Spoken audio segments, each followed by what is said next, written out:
that knew I sang and Phil wrote just introduced us to. I thought that we could all work together, and we just kind of really hit it off and started writing together and making songs, and I don't know, really the rest is history. Yeah. Yeah. So it was an instant connection?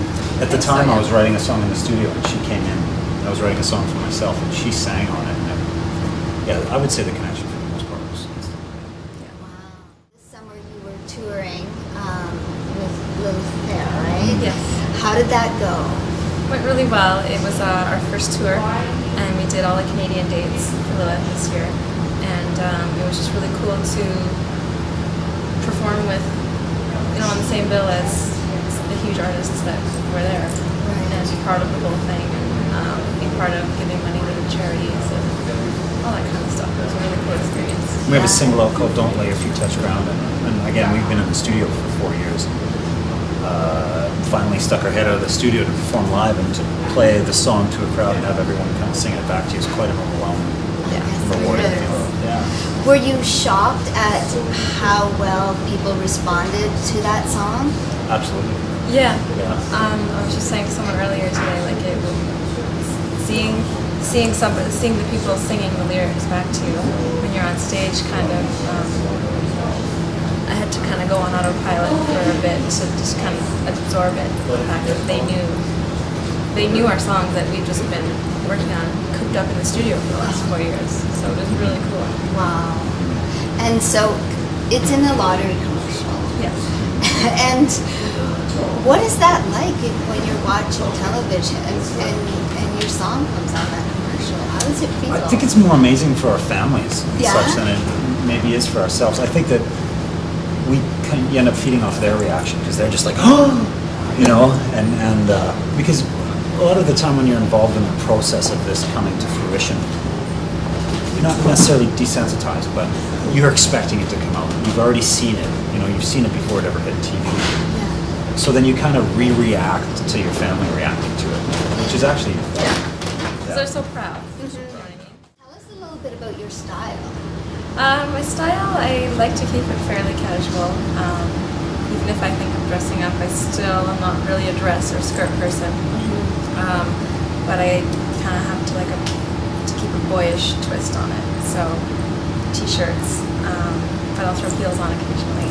Yeah. But I still am happy wearing my Converse and my other Birkenstocks. Yeah. So I like to keep it very casual, but I like to play with my hair and makeup. So I usually have a bright lip on. I just feel kind of naked without it. And my hair is usually big and curly, but the humidity kind of killed that today. So it is what it is. Yeah, fairly casual. I don't know how else to describe it. And Phil, you're done in the hat, aren't you? Yeah, I generally just scour video shoot sets and photo shoot sets for anything I wear. Yeah. So I don't always know what brand I'm wearing, but all I know is I'm just walking out of there with whatever I can. Fair enough. Yeah. Like these, for example. Yeah, happy with those. We're actually, our next issue of VERVEGIRL, we're talking a lot about self-esteem. I'm wondering, since you guys perform on stage all of the time, do you have any advice for people who may be, battling self-esteem issues, low self-esteem issues, or maybe shy, want to perform, and that sort of thing? If they want to perform, everything takes practice, and of course, I can still remember my very first performance when I was about 10.